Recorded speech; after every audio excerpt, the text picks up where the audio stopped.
Thulti sa Johanna abung som dei kuaka ritang som thung ka khat ka di to kai hi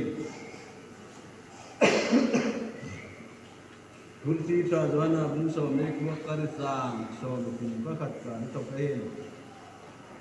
Lubengai di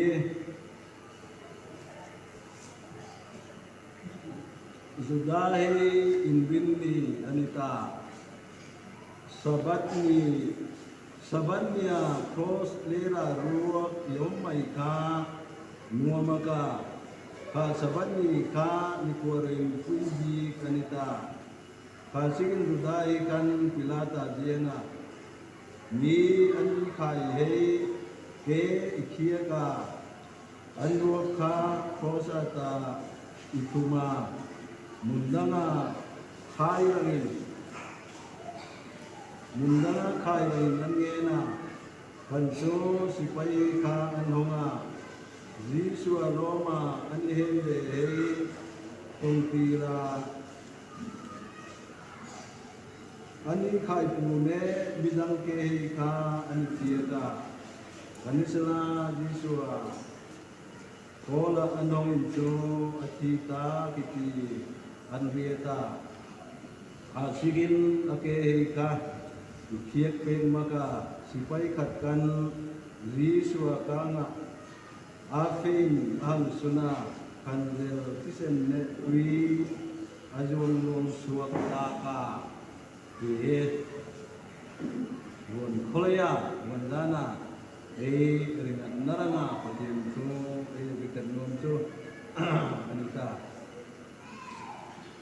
pajem tu ritiang Zikete lunggu lam senga atarin patirin fat mendukeno se amen. That kureng rengi atak sa kurkoman isela kejo ha piti kah Hipi yanita kangataka aring lam mimeitirang alum lam ilumlat anti ngayan kana kangatien ka hitei no nita sumoi kat kacho zuwaya rei ko indang son program himanga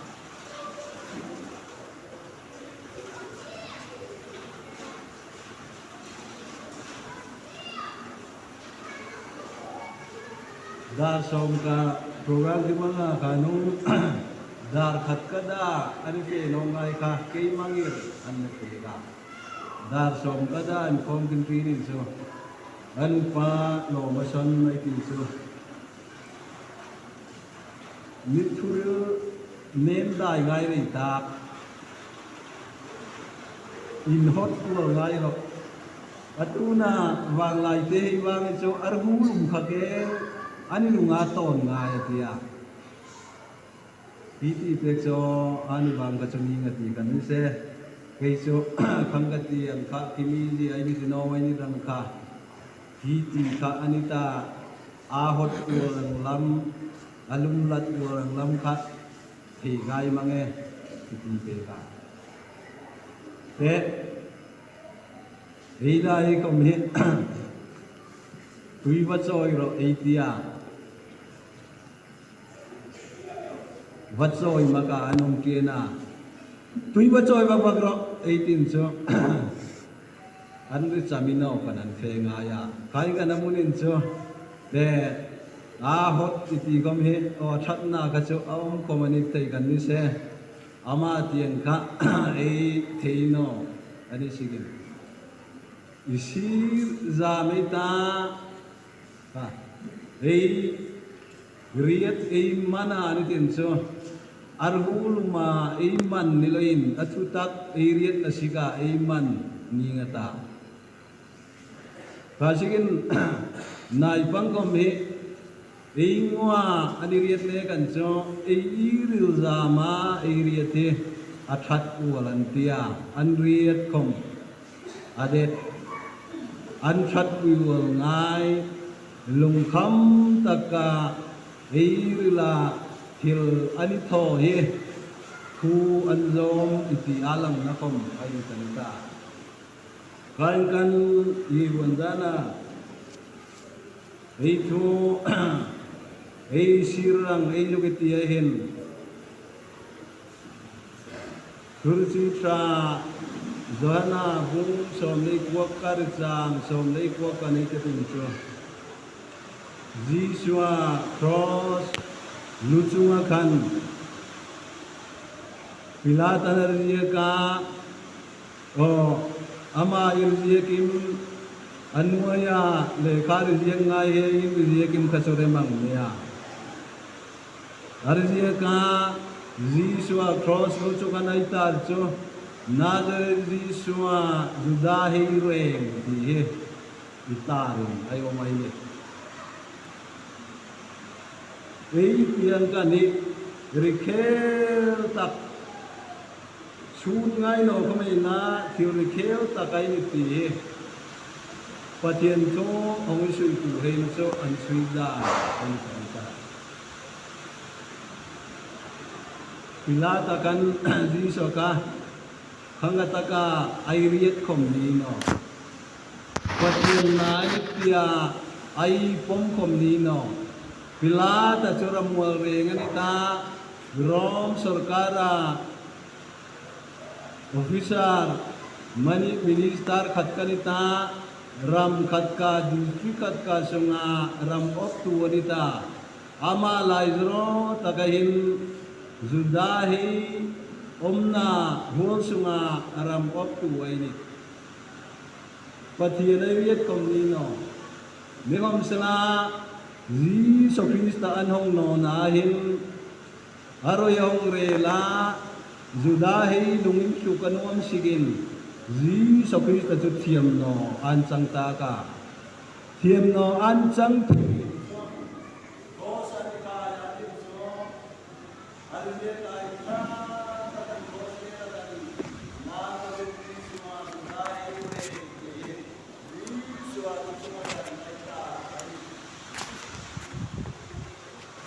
Pathian min Di manitak alungurila aman kanaranga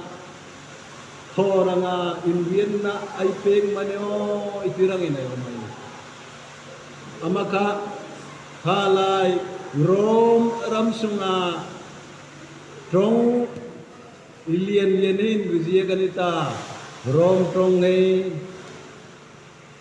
Hebrai trong hey Greek trong hey biziya ganita Afe mulukin antepa anang enatin so Nazareth Jisua judahi reng rizia kayo mainit ahem de tuhay kan anang enin so anwam dan tokhay make kinreng ni make tia anihem de kanita nikom se Nazareth Jisua judahi reng iti ka rizia satainit anang tepin so kaze Ama kana riziek rang lima ke Nazareth Jisua judahi reng itin riziek non la aman ke reng kini ta irti aman ke judahi reng kini ta irti ainit niloyin aman ke nga irti ti riziek ro sengro aniti pe kai Newam sala pilata samna so Hirziek kak hirziek ta kanita hirziek zo ita kainit sengkai no ninge hirziek ta kainit tin ha judahi erwai tu hein antina so aisa mainit kan hi tu he pathian so tungidik naranga anita pilatan nanwam dan ta kai hirziek kom nilain Pathian trong tungidik naranga ainit Ji sokrista cho Juda omak Zentil omak Ramual pum Puita ranga Reng ainit tihe ama munahin pilatan arieta ariziet lino kamsala pathian trong su idik naranga itui rizia ka ita rinai omai ni tihe riet rangai abikin sudai tarang bangan su reng ainit pualainit zentele so alung kamna sika amanaya ani isi manita Zudai Israel so anam risang henit Rewan Jerusalem itaray tiri ngot komhe akod ba ikipuakan Zudanam som linika riming riziak aniti anita Israel zentele so riming alang na Jerusalem itarahin ay omino kana teyendan ingotakan so Juda Benjamin Levia Isakar itiheka kodbay ili kaka ansika kodbay khatkakan nam itumka riziakin ay omay nitihe amuhey larnamuhey zohana lungsung tu zahanan asirda na ini kasikin Judai reng ainit bang nilain ramual pum puya zat tinami hei tong tinami hei reng ainit anita ama kunga anlai kundang ainit ama sikin buan sunahin nireng ne nisanin bingtu ni pomna komen la roi renin so ilaitin rengin Yesus Kristus reng anit tihe alayin puang rangain roi rel na makungatso ama asun tuwe komisala rosa kai komisala ama yemino komisala dumuna anferang sapomen nisala Yesus Kristus reng anit tihe ramola mitinin alaitirang Won suna tireng ne sanin ring tu anit tiso damna anita anen zok tu anita neom sala won suna areng ne anjok tu apom nu amino hei tarang chu roi rel ni sunen chu dumuna ferangin afema takin ai tirang aroi rel pegin omata baingan dumuna ferang anin na chung komen ni se Yesus Kristus sore nganit ramol pumpui cunga tunai tuanit aman anwamdan tagini diktakan roi arela amakung akan tu te ading ngam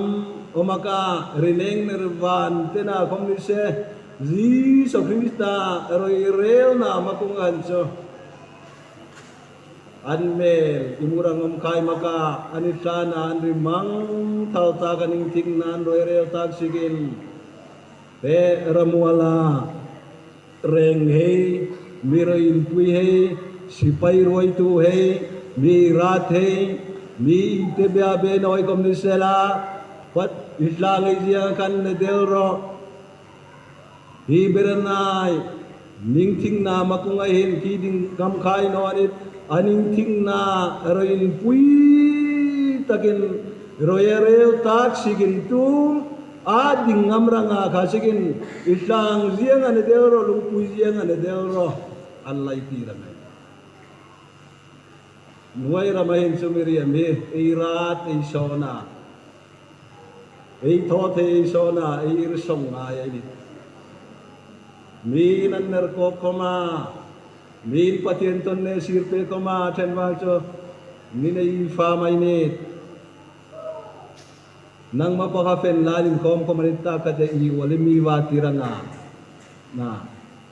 patien tu wasir kome tulna ramual banga himso sataka insab lang ridinrang anang ainit mekom sala zoranung ko na Yesus Kristus aroi rel ni sunin so re ngani sini to teni re nirvana tunai tuani ti so re ita amakunga ikune ita so dung muna fe rang ringota Jesus Krista makunga I kun ka izati marufe na ini na Filipi bungin ikarisa ringa kata kayong tepinso Jesus Krista iripeng na imwa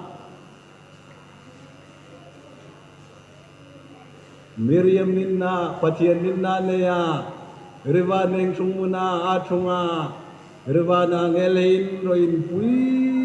takanin pangai ni tinwai rama azung makan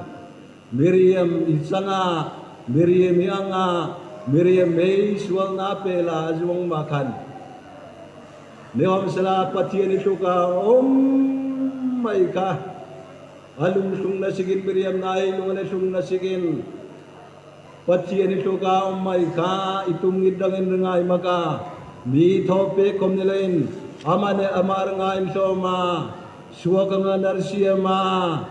areng sungmun areng lukuman lalnai tin regiman nuai ramakan mari sungai jirin besem ko kana jong suwaka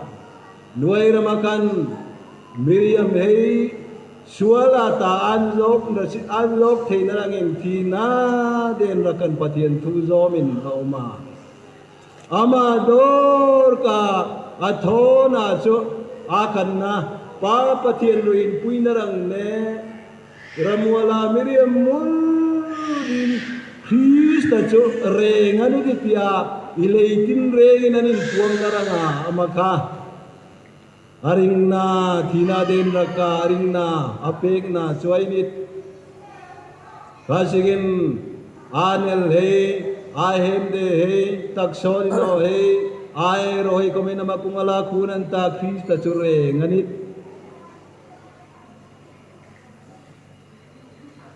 Miriam reng mina sira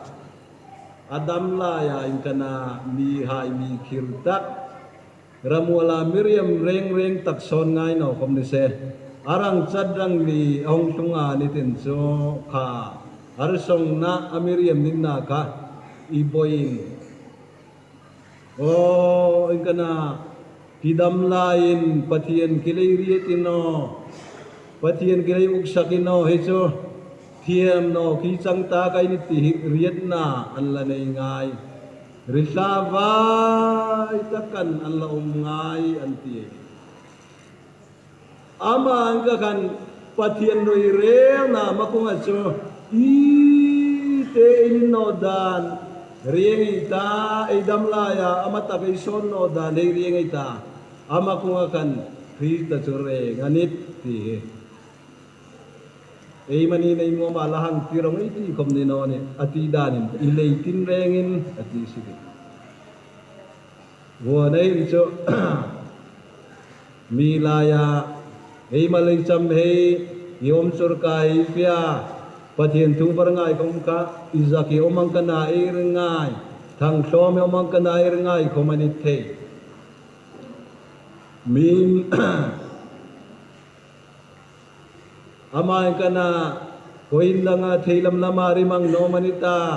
lasang ngai no manita sanin ring na ko sila nga kenga batang nok tarek min anati loin ti kom aom the nigom sila nakana cho ei mani nuam thu ni kai lon ji sokrita cho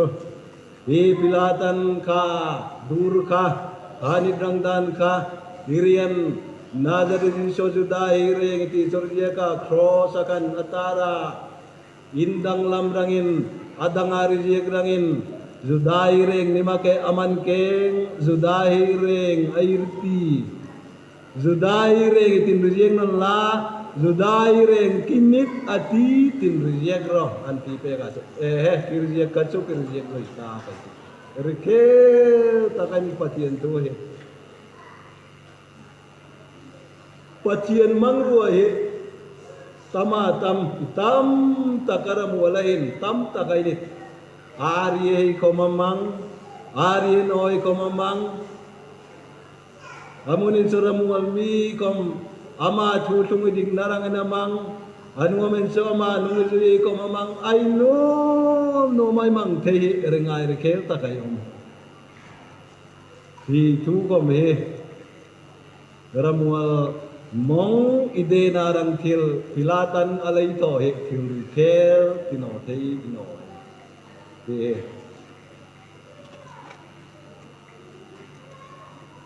aning na chu sual nei no mi sual hei la ya ikhai naom đi com he ei ngai tu rang ngai no community ata chu dang lam ta kai ni zi so Krista chu pathian anita ei doctrine ko mai pa nai pa ner khari thi ngai ti he pathian ei doctrine in kha pa ne nai pa ner khari thi ngai ti ka min na riang nat sin tho theina ne eroin puina an re ka arsuka anei thì ei iam ai ni anita an mane kan sual na digno na fel no na alek khomi boy neom sana aroye nongre la te zoronung ko na ani tung na jo misuala itep ai mut sadai ni rengai rekela tak aswal na mumange pilatan aswal na mumange hinarang kopite ai tho mumange kai ngan kai cho hi mi thiam mi rithiang thisena tar tokin kai choki rithiang ane tati kha rian narang khan ta bore akutar suk thiai thiam no anchang thiai amador ka aswal na ai muno a fel no na adik no na ai muno te thiam no thiam in chang tari se neom sala aswal na mumang himi kai kom ni se himi thiam thise na tar token kai choki ir thiang ane titia akutar suk thiai thiam no an chang thiai misual hei laya khai rangin apeka amani kher khera kan ringa rekhelom nok so mi inika ikhai rangan lei om nok thapai ni ar khel tire o zorodang chu mi thiam no anin chang thosa ikhai rang an lei om komani te meom sala amani kher khera Jiswa thosa nang ikai rang kera kan midang inika ikai rang an le hong om thap kom ka iza te mom jerin ngai to ngai anang ikai dan kom ka a chang tiang khat ka a boi tiang khat ka ai wale mama kana ai tho kher kher ai nang kieng tiang a chang tiang khom buk rim ri se a boi tiang khom buk rim ri se I ma sieta ani no le nuaya kom that mi se pa si thor se dang ei kai zatim thosa ai khai kher kher ai nang mi hom sala ji so kan lai nan khaya a chang tieng khat ka a bui tieng khat ka mi sual ani khai sa ai ni mi mom zia mi sual la ya itepsan ai om ta kai ni thiam no sang he a thirang her mang ei la ni so krista chu thiam no sang in Misualaya itepsan na umtagiti riet tay naranga patien tutong idig naranga kamka almanin amain kahin ay thongay reitia anbeng varna sika ani thom may kamay ni tinon patien tutong idig naranga hinso ay tiyan kan mi khai tuway kamka patien tutong idig naranga simi thoso aninit kasigin Jesus Christa so visual na sigin thiam no achang iti visual armang ta ke eiring the narangin ei manila ya visual la ya ani kom suala itepin oma ei la ya tranga kasigin visual ei thi namuna kalvaria lurumuna Jesus Christa so ithatini em den ai om Rosa ati re mi fel ei tarangin thosa ithi thei ai ni no ai ni mir tiang sual na nei no ai tarangin thosa ithirangin da nai boy thosa ani em de ngai chu vani sal hei ikithla khei mi tha thei mi sual ai ka thosa ani em de ngai ni ta ama muna kan ireng pa Jesus Christ chu thosa kan em den ai o mai ni ti rikel tino rualai di tino ini anita te ama kana Jesus Christ crossa yem den omnia kan rengai rekelom so ninu puyani nga lungpuye nong koya ilane nong ronga miritiang atitak patien mi patien inaya patien yema atitak ka anong thoino ka mi tam taka jengan in lara ji sorvan tienga afe ruala kan chung tieng thuinan ometi patien tuna ji so krista thoinong na a thi hei thoinong na maruai tuai ni ti he rosa kaine kana takin alanga tumiria mi mathi lain minwani nga lungpien koya isan arong ngai amare nga kan ahem de tuai kom kan pathian na ni ti sorejel ser hoi kan ni se rethei make pathian mi pathian na yani ti alang na ni ta ji so krista ka hoinong na maruai tu wari ti alang na komanita ji so krista athi ni akan isane nongronga mir tianga tita keitam takka an thoi ai ni te nung ko na rangin akanga ritogin disen ne tui ajuang long suak tui na disen ajuang long suak rikel tagay ni ti tong bai kom he tiena khosa ani khai ka hingana an pun an kenen kia perekani hembi matanita ani thi wak ngai no ani an tia kangataka te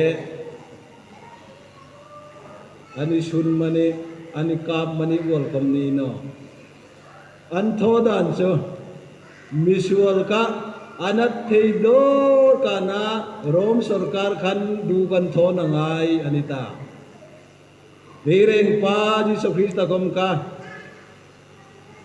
hingkain krosakan perekanema yeng tiang ake kan perekanema ni sigin thiwak noni aniyam danin midangani kai ka sunizak zakan naringayan ti Jesus Krista ani khai ni ka Judahe inrin ni anita sabat rang ni ainit ei mani ranga cho sun ranga ni anita an mani ranga cho inrin ni ainit ama sigina tuka sun roin puitak ni kuarin puitak sabat ni anita sabat niya ringam niya cross lera ro ke om tuan ka cho ain hoi make kasigin pilata jengan fia Ziswa ka ituma mundanga waserangin mundanga bakairangin anang fia anitin so midang ani kai kacho anlai thino ainit anla thino sigin anke kani toka anru ani khiek pe ka din so ani thi viet ngai khani sigin Nếu hôm sẽ dí xóa riêng này chung hình cho alay thi pial ta ka aru khom ani to ki khiek khai no ama kom ka pathian thubun aru khat ka khom khiek ni no ni ti ka asung dig naranga kha sipai ka nai to ni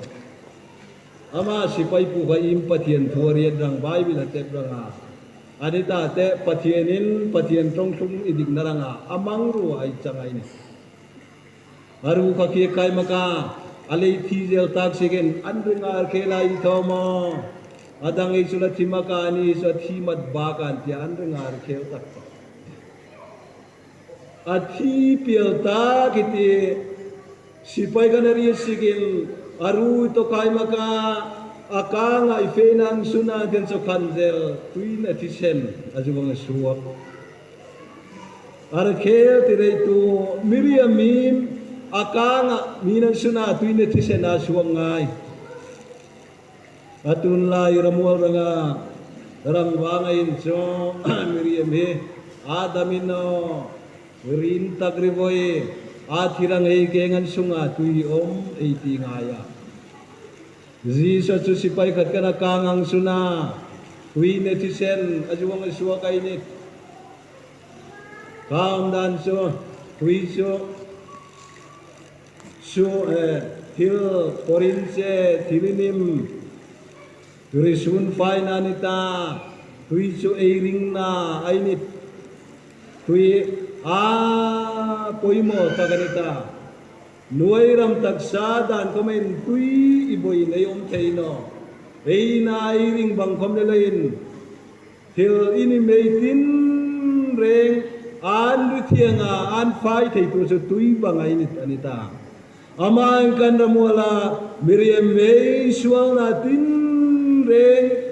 in fai thei tu so Jesus Christa thina kaniti rian narang enakanga tui adurang suwa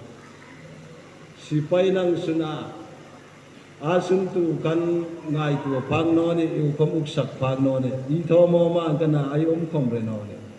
kan ni se amu tu are tu hin so lei ri ka te aning na so tisen ajung suang no kai ni tisen choring nai ni ring na ni sigin tutung lo ya so sai kom he atisen so fano re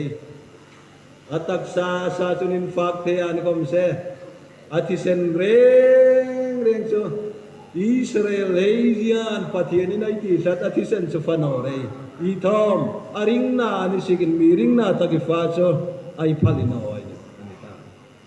aman kan Miriam komi eiring na ai tisena airing na tanita tiseni boy neiring theino ai ni kasingin Jesus Christa kanga tuine tisen juang suang na so Jesus Christa tisen ka eiring na ainit Jesus Christa tisen ka sualata nen ring to sualata to ka nen dam to sualata to ka nen zok to anititi riet narangin atakin Jesus Christa kanga kan tuine tisen juang suang kasingin ringai rikel tak Yiswa thina akan ramuala tiltin renge Miriam mei taranga damna airiki painiti iretain ay kumanita kain kan naitiang kanama dorka alungsung na sikay taranga arpetuhe atunain uksagay tiyo Hei riet ta hei ni ta kanile kom amane ka atuang na amane ka thuzoma ama sin itorangin ama rin puina inlangrangin patienin anei nuam anita ama jianga lungringam na ring na la nei no hitarang ni idam lai suni patienin zarotha anei pe kayit pai kana mapanita ama jianga ring na ama kum suang ring na hitaranga ai siam isa lampuyehin idam lai sunehin ama jianga ring na changa lungringam taka nuai ramai ring nun sui mang theirangin authority